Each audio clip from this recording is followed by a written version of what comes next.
बिस्मिल्लाहिर रहमानिर रहीम आऊज़ु बिल्लाहि मिनश शैतानिर रजीम बिस्मिल्लाहिर रहमानिर रहीम अस्सलामु आलैकुम या रहमतुल्लाहि व बाराकातुहू।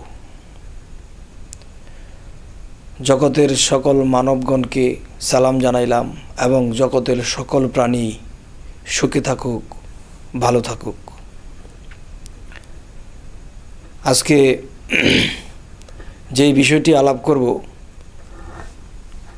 সেই বিষয়টি হলো পানি নিয়ে, যে পানি অপচয় করা, পানি অতিরিক্ত অপচয় করা শয়তানের ভাই। তাহলে পানি অতিরিক্ত অপচয়কারী শয়তানের ভাই, এই কথাটা হাদিসে আসছে।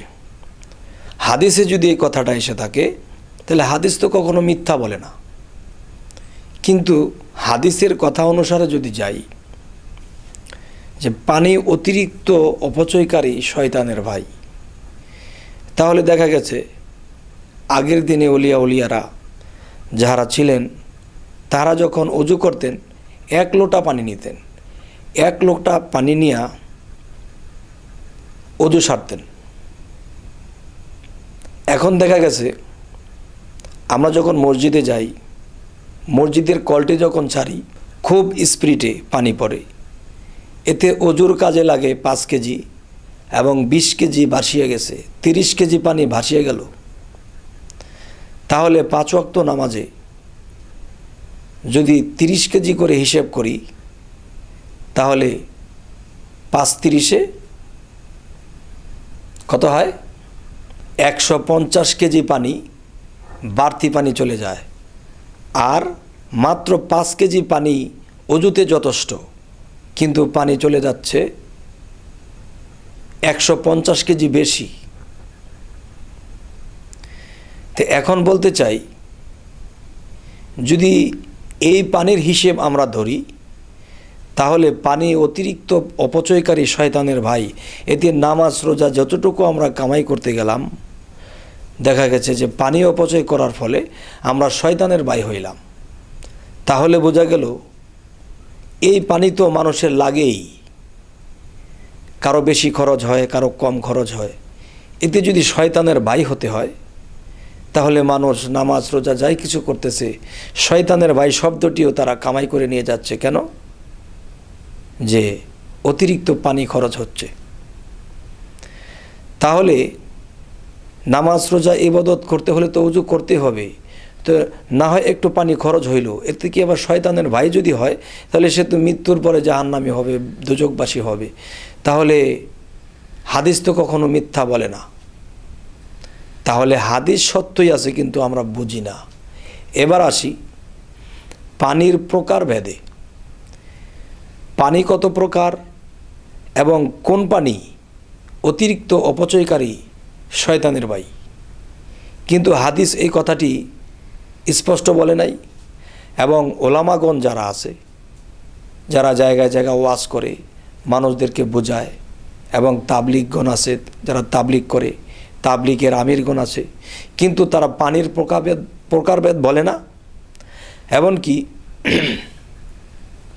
তারা কোন পানি অতিরিক্ত অপচয় করলে শয়তানের ভাই হয় সেই কথাটা তারা ক্লিয়ার করে কাউকেই বলে না।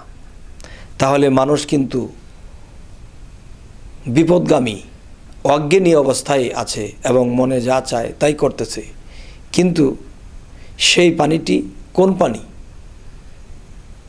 সেই পানিটি হলো, একটা মানুষকে যদি জবাই করা হয় সেই পানিটি পাওয়া যাবে না, সেটা আল্লাহর কুদরতের পানি। আর যেই পানির দ্বারা আপনার আর আমার জন্ম হয়েছিল, এই পানি অতিরিক্ত খরচকারী শয়তানের ভাই। কিন্তু এই কথা হাদিসও স্পষ্ট করে নাই, কোনো ওলামাগণ নয়, কোনো মাওলানা মুফতি নয়, কেউ নয়।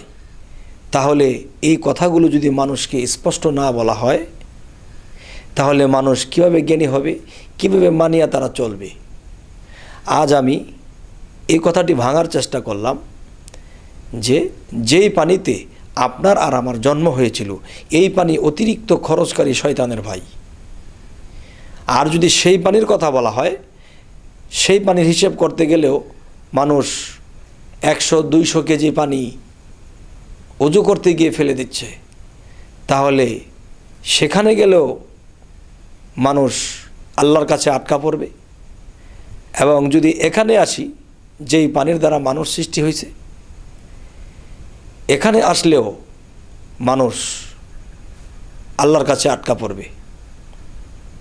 তাহলে দুইটা জায়গার কথা যদি কেউ বলে যে না, আপনার ওই কথাটা মানি না, যেই পানির দ্বারা মানুষ সৃষ্টি হয়েছে এই পানির কথা আল্লাহ বলে নাই, ঠিক আছে, আপনার কথা আমি সেই জায়গায় রইলাম, কিন্তু ওখানে গেলেও দেখা যায় মানুষ পানি অপচয় করতেছে, আর ওটার সামাজিক এবং শরীয়তের মতে আর আমাদের তরিকতের মতে যেই পানির দ্বারা আমরা সৃষ্টি হয়েছি।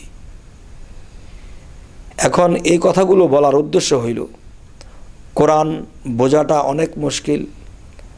হযরত মুহাম্মদ সাল্লাল্লাহু আলাইহি ওয়াসাল্লামের কাছে ওহীর মাধ্যমে এই কোরআন নাজিল হয়েছে। এখন ওহী যারা না বুঝবে তারা এই কোরআনও বুঝবে না, সম্পূর্ণভাবে বুঝবে না। এবং এই হাদিসগুলো এমনভাবে লেখা হয়েছে যে অতি সাধারণ এই হাদিসগুলো বোঝে না। তাই আজকে এই পানির কথাগুলো বলার উদ্দেশ্য, এই পৃথিবীতে বহু মানুষ আছে যে বাহিরের পানিটাকে ধরে রাখছে। এই পানিগুলো যে যারা অতিরিক্ত খরচ করে তারা শয়তানের ভাই। কিন্তু এই কথাটা জানার পরেও তারা পানি অতিরিক্ত খরচ করে।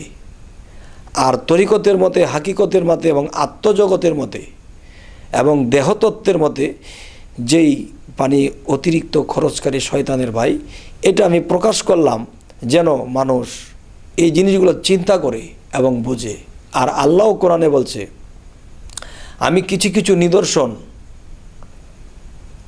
আমি কোরআনের মাধ্যমে তুলে ধরেছি যারা চিন্তা করে তাদের জন্য। আর আমিও বলবো, এই কথাটা আমি জ্ঞানী সম্প্রদায়ের কাছে বললাম, দেখি জ্ঞানী সম্প্রদায় এই কথার মোড় ঘুরিয়ে কি আমার দিকে আসে নাকি অন্য দিকে যায়। আজ হযরত মুহাম্মদ সাল্লাল্লাহু আলাইহি সাল্লাম যে শিক্ষাগুলো দিয়ে গেছেন, আমরা কিন্তু সেই শিক্ষা মতে নেই। আল্লাহ বলেছে, আল্লাহর আইনে 1 বৎসর, নবীর আইনে 1 মাস। কিন্তু যারা মুর্শিদ ধরল, মুর্শিদ তাদের দাম্পত্য জীবন অনুসারে তাদেরকে একটা সময় দিয়ে দেবে। কিন্তু দেখা গেছে যারা মুর্শিদ ধরল না, তারা কি করলো, হিসাব ছাড়া এই খরচের স্থানে যায় এবং তারা একদিন বিপদগামী হবে। মানুষ যেন এই বিষয়ে বিপদগামী না হয়, সুপথে থাকে এবং এই কথাগুলো জ্ঞান করে চলে। এই জন্যই আমার এই আজকের এই কথাগুলো।